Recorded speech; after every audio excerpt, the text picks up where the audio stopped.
आप मुजफ्फरनगर पहुंचे हैं, आपको रोका गया है, क्या कारण है? एक मिनट में शांत हो जाइए। कोई आइडिया है क्या? हाँ जी बताओ। मुजफ्फरनगर आप पहुंचे हैं, आपको पुलिस द्वारा रोका गया है, आप जा रहे थे, क्या कारण है, क्यों रोका? मुजफ्फरनगर बॉर्डर एरिया है क्या भाई?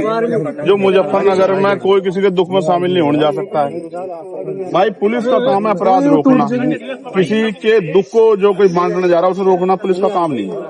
मैं सोनू कश्यप जी, जो जिस भाई की हत्या हुई है, जिसको जला के मार दिया, उस माँ को मैंने तड़पते हुए देखा, उसकी बहन को मैंने बड़ी को तड़पते देखा।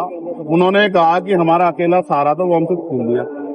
मैं भाई का फर्ज निभाने के लिए, उनके आंसू पूछने, एक बेटा बनने के लिए वहां जा रहा था। ये मेरा फर्ज भी है। चुनाव के समय तो हर कोई जाता है वोट मांगने के लिए, तमाम तरह की मीठी मीठी बातें करने के लिए। दुख में जो साथ खड़ा वही अपना होता। मैं अपना होने का फर्ज निभाने जा रहा था, मगर मुझे पता लगा कि यहाँ अचानक से हमारे सम्मानित जो अधिकारी, उन्होंने ट्रैक्टर ट्रॉली रोक के वो मेरे सामने आ गए। अब वो मुझसे कहना कि आप नहीं जा सकते।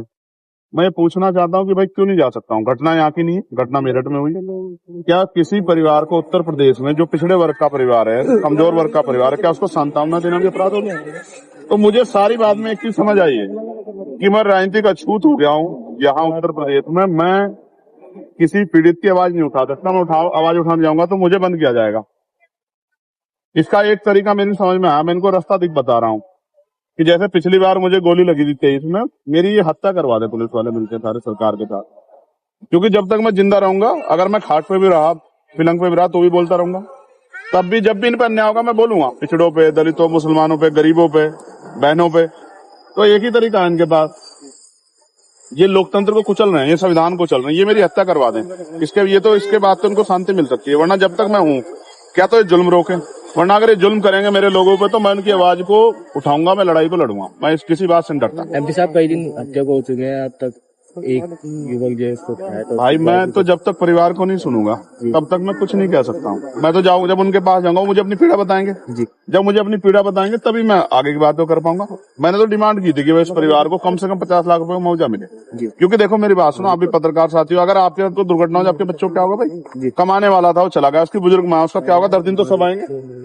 तो उसको 50 लाख रुपए मदद दो, एक सरकारी नौकरी मिले, और सबसे इम्पोर्टेंट है इस घटना की सीबीआई जांच हो। यही मांग उठा रहे हो। अब आप पीड़ित के यहाँ जाएंगे या यहाँ से वापस जाएंगे? आप बताओ मुझे। मैं जैसे आगे बढ़ूंगा तो मीडिया वाले कहेंगे पुलिस वाले लड़ रहे हैं, तो मैं शांति से बड़े अधिकारियों को कह रहा हूँ कि वो मुझे अपनी गाड़ी में ले चलें जी, मोटरसाइकिल पे ले चलें। मैं अपने सब साथियों को वहीं रुके, मैं अकेला आदमी जाकर उनकी बात सुन के और उसको आगे आपके सामने बता दूं। इसके अलावा बताओ रास्ता क्या लोकतंत्र में?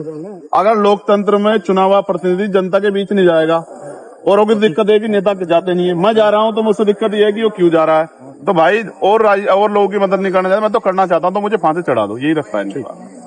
मेरा कोई अपराध हो तो आप बता दो भाई, मुजफ्फरनगर के पत्रकार साथी, मेरा कोई अपराध हो क्या? किसी के दुख में जाना, कल आपके कुदरत न करे आपके यहाँ दुख हो जाए, अगर आपके यहाँ कोई दुख में आता है उसको रोक लिया जाए, कैसा संदेश जाता है? तो जाएंगे लौटेंगे। यार मैं आदमी बड़ा स्पष्ट हूँ, मैं कानून का पालन करता हूँ, संविधान का।